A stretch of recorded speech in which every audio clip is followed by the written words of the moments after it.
Hey guys, what's up? Matt with BAAM Ranch. Glad to have you back. Let's talk about fuel storage. We've had a lot of stuff going on, just generally in the country for the past couple weeks, and we've got more coming, hurricane season, and we're coming up to winter. So let's talk about fuel storage, how to store it, what's a good starting point on how much to store, and just a few things that are going to make your life easier in the storage of that fuel, as well as stabilizing it, because we do not want the fuel that we're storing to go bad. So let's get started with that. Let me show you the types of stuff that I use, and we'll get started. Now, if you want the quick version of this, I keep it simple. There's a little bit of nuance to it, and I'll explain that in the video. But 12 5-gallon cans of gasoline, the genuine NATO style jerry cans. Buy 12 of them at the beginning of the month. I dump a can in the truck. I take it and refill it. That gives me 60 gallons of fuel on hand. I put non-ethanol fuel in there with about a double the recommended amount, just because it's easier for me to not screw it up, of Pri-G fuel stabilizer. And I have never, not one time, had fuel go bad. So please forgive the mess here. I've just kind of got this stuff drug out for demonstration purposes. Okay, so we need to break fuel down into two different kind of categories. One is stored fuel and user fuel. Now for storage, I like to use these surplus NATO jerry cans. We'll go over the specifics of those in just a minute so that you make sure you're not getting screwed and you get the right thing. However, these absolutely suck for using. So I go with these. This is the No Spill brand of just regular fuel can. And these are about the best ones I've found, at least as far as the spout goes. They're still kind of screwy, but that's the least screwy that I've found right there. Another option is these regular cans like this. There is an entire cottage industry that produces replacement nozzles for these. The only thing that I have against these things is they just don't hold up. You get any sunlight on them and they start to harden. They come with a vent, which is awesome. Oops. Come with a vent, but as you can see, that one's already kind of broken off. They just don't hold up. So I don't know if I would go with these. However, these from No Spill are awesome, and I'll explain that here in just a minute. I like these because they really are pretty no spill. They've got a flat part right there, so if you've got a generator or a four-wheeler or whatever, you just put it on there and hit the button, and then whenever the generator or four-wheeler fills up, once the level reaches right here, it automatically cuts off. This right here is called a super siphon. I've had these on the channel before, and I'll demonstrate this toward the end of the video. You stick that in there, and there's a little kind of like a glass marble check ball. You stick it down in the can, you jiggle it, and it starts to siphon. Absolute easiest way I've found of transferring fuel out of these NATO style jerry cans. When you buy these cans, you want to make sure you find one that's a genuine can. Fully welded seams on the handles. See this seam right here? It's fully recessed. A lot of them, you'll see where they're silver soldered along the bottom and stuff. Well, dragging those in and out across a shelf and everything will eventually wear through that. And no bueno, then you got a hole in your can. This is one that's empty. I need to go refill it. Another thing that's handy is keep something. I don't know what this is, just a piece of scrap that I found. But keep something here just to give you something to pry that lid up with. Those lids can get pretty hard to open. We take a look inside. You can see there's like a coating in there, that orange coating. And this vent here. There's a gasket here along the lid. You need to make sure that's in good shape. These are replaceable and you can buy new ones. I just thought I'd point out something about these. It's the little things that people don't think about. See how there's 3 handles across there? That allows you to carry 2 of them at a time. It allows one person to get on each side So one person can grab this side, the other person can grab that side. These things are just ingeniously designed. So y'all be sure and hit the like button for me. Let's get this video out to the people that need to see it. This is an almost empty bottle of Pride G. I'll post a better picture of this, and I'll link to this in Amazon as well. This is the best fuel stabilizer I've ever found. This is actually the only fuel stabilizer I've found that I've ever actually had any good luck with.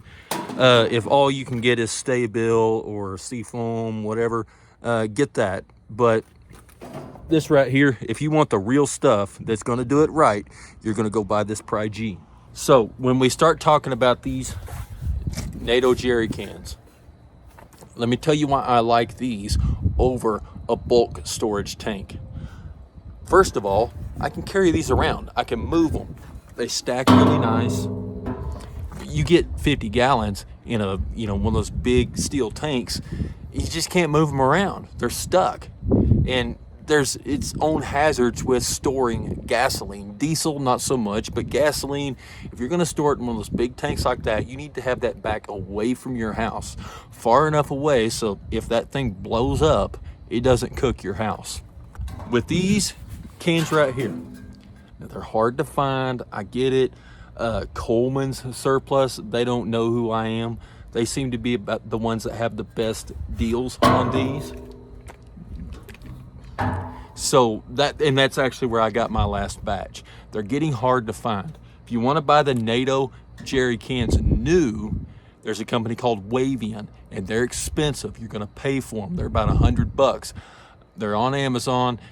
As far as I'm concerned, that is the absolute best way to store gasoline that I've ever seen.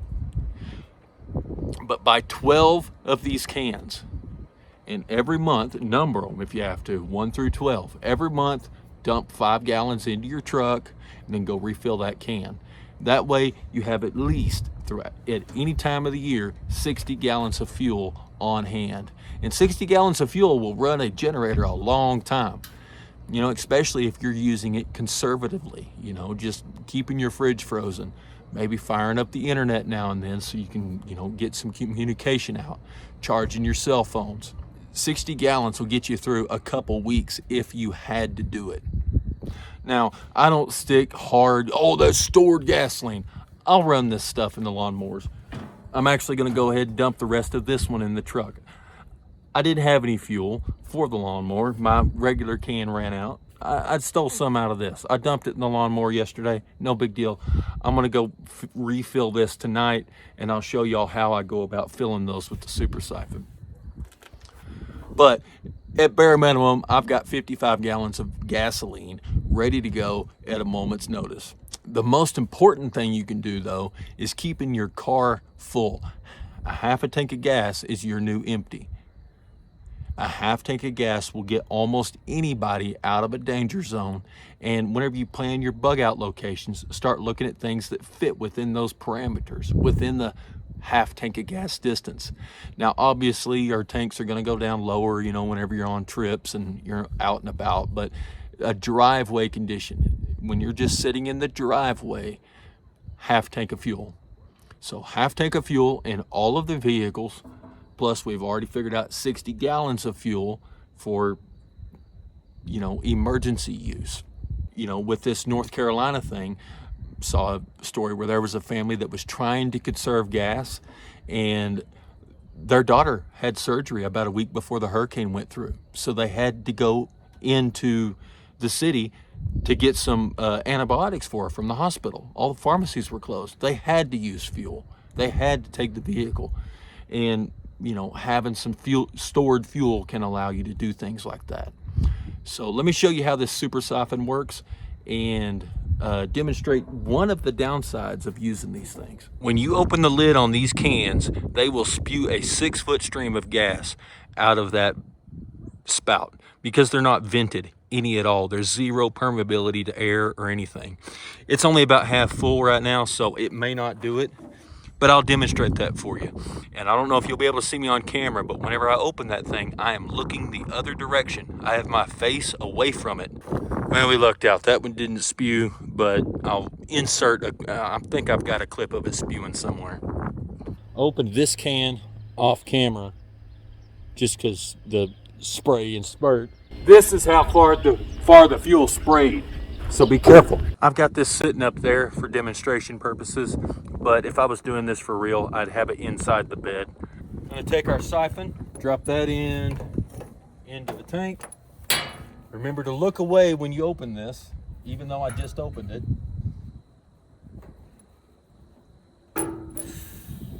It already got some pressure in there. I don't know if y'all could hear that. Drop that in there and give it a shake.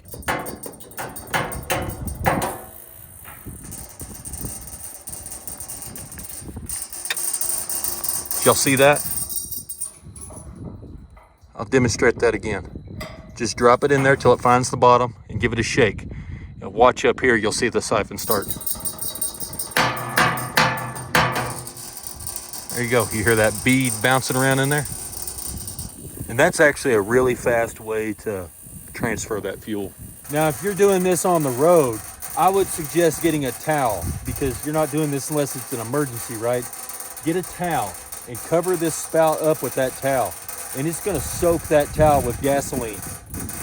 Then just go ahead and litter. Leave that thing laying on the side of the road. We're talking an emergency situation. Do not put that towel back in the vehicle with you. You're already having a bad enough day. Last thing you need is some towel catching on fire in your vehicle.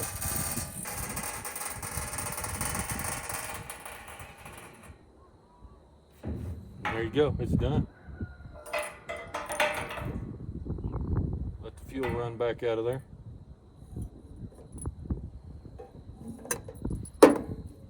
And I'll close this up, set it back here, and I'll run to the gas station to refill it.